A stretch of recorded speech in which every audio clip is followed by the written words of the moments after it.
Who's gonna carry the boat? If someone's trying to hit you, the best way to not get hit is to move. The difference between getting beaten up in a sparring session and the difference between you almost getting beat up in a sparring session, you don't want to get punched in the face.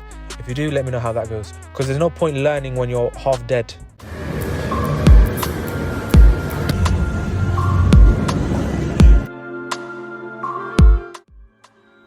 This is what I learned after 6 months of boxing. Today's the 25th of July 2022 on a Monday. It's currently 7:25 p.m. And after 6 months of boxing, one of the biggest factors I learned is fitness. Get it! 19! You know me, son! Yeah! 20, you got some more in you. 21, yeah, get it again. Come on, we want to see it. Good, 22. Who's gonna carry the boats and the logs? That's you, buddy. On my first session, I thought that after boxing for a couple of years when I was a kid, I could kind of wing my way through it. Now, I did do some training previously, as I said in my first episode, but one of the things I didn't really realize was the fitness has to be on point for you to do anything in boxing. For the warm-up, we decided to skip. I say we were kind of forced by the coach.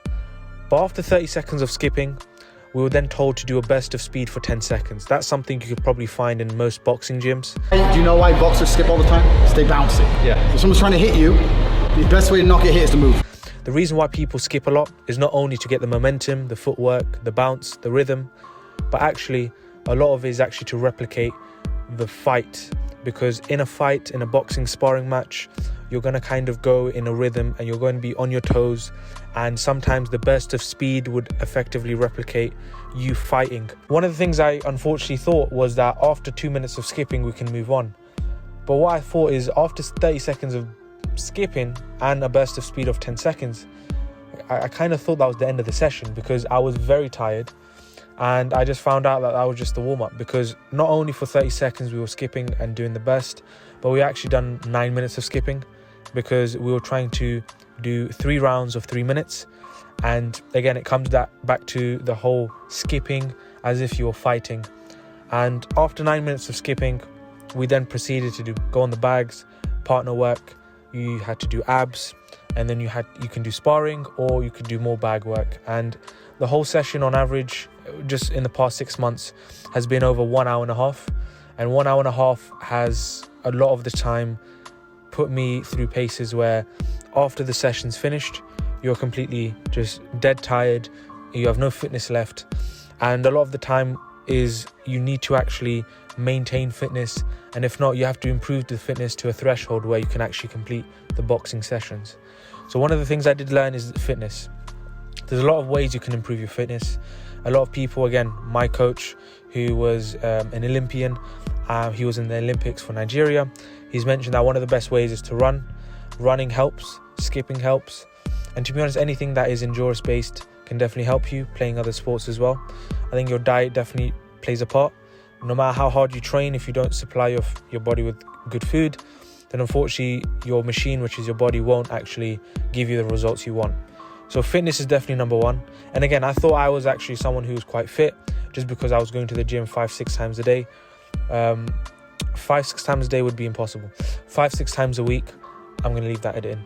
And I genuinely thought that, okay, fine, I do a bit of running, I did a bit of training, surely this should be enough. And no, I think fitness is something you cannot underestimate. And in fact, if you do it properly and you actually get good fitness, and that is relative to yourself, then you'd actually be able to be in a position where you can actually focus on learning.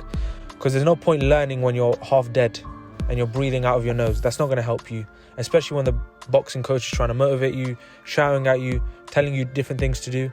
You're not going to actually retain that information, especially when you're tired. So fix up your fitness before you get to boxing. Another point I thought about after 6 months of boxing is definitely the footwork. The footwork is something that I thought was just something you needed to do in order to not just fall over. The thing with footwork is that it can be so simple, but then if you go to someone who's actually more educated, it can actually be very, very intense. So a lot of the coaches that I worked with, they not only mentioned about the basics of footwork, making sure that your left foot goes to the left first if you're trying to go to the left, and then vice versa for your right foot, depending if you're orthodox or southpaw. Also bouncing, also getting your rhythm right, but also the transfer of speed and power from your legs to your arms. So for instance, when you jab, you put your left foot forward or your right foot forward, depending if you're left-handed or right-handed.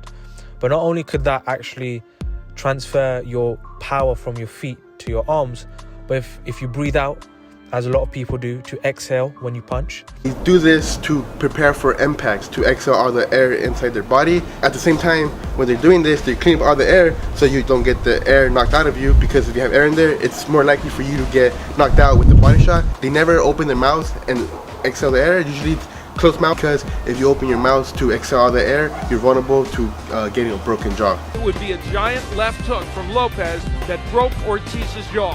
He could not continue at that point. They like to shh. That way they don't open up their mouth all the way. Unless like they're training, because there are sometimes lips of boxers actually screaming and like when hitting the bag.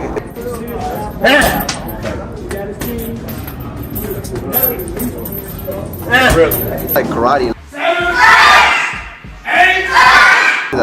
Yeah. With your legs, you can actually bounce and actually put your foot down hard, where that can effectively transfer that power. Footwork's the most important thing in fighting. Even boxing, even though you punch with your hands, a good fighter is all from the legs. Punching power is from the legs. Your ability to defend yourself is from the legs. It's all legs. It's all about how you move. If you have good legs, good footwork, if you move well, like Floyd doesn't get hit. It's not because of his head moving, it's because of his body, his feet. Punching power is all leg related. Getting your technique right is going to improve your punching power far more than like training, physical strength. Does that make sense? So footwork is something that is very complex. And again, when I say complex, it doesn't mean you can't learn it. It just means that you need to, first of all, don't underestimate the sport. But second of all, do not underestimate the power of footwork. I think footwork especially can get you out of situations. The difference between getting beaten up in a sparring session and the difference between you almost getting beat up in a sparring session is if you move away from where you're going to get hit. And that is what comes down to your footwork. Footwork is very important. If you're going to be very lazy, if you're going to just stand in the middle of the ring, it doesn't matter who you are, you're going to get punched in the face. And as everybody knows, you don't want to get punched in the face. If you do, let me know how that goes. People have this idea that you can block, and I want everyone to understand that blocking punches is a bad idea. You don't want to block, you want to move. But footwork is very important. It's very important for moving. It's very important for transferring your power from your feet to your hands. And it is very important for your endurance. There's no point your upper half of your body actually carrying you. If your bottom half ain't carrying you, then you're going to fall down on the floor. So make sure you focus on your footwork, focus on your legs.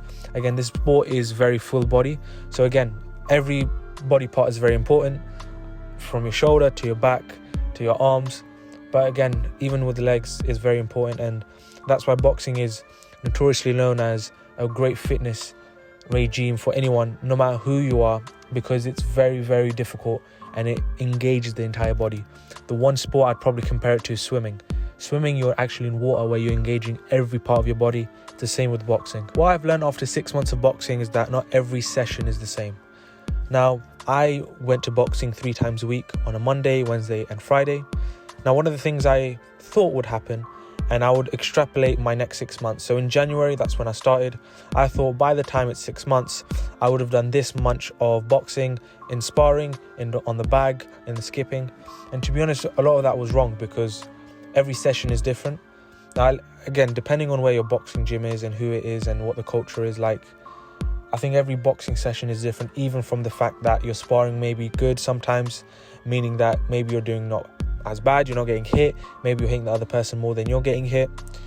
But sometimes it's very bad where you have days where you just really rethink, why are you even in the club?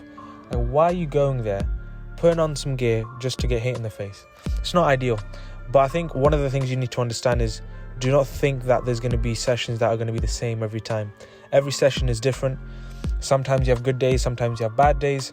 And I think the determination factor of you actually getting a lot out of the sport from a mental and physical point of view is definitely trying to not give up.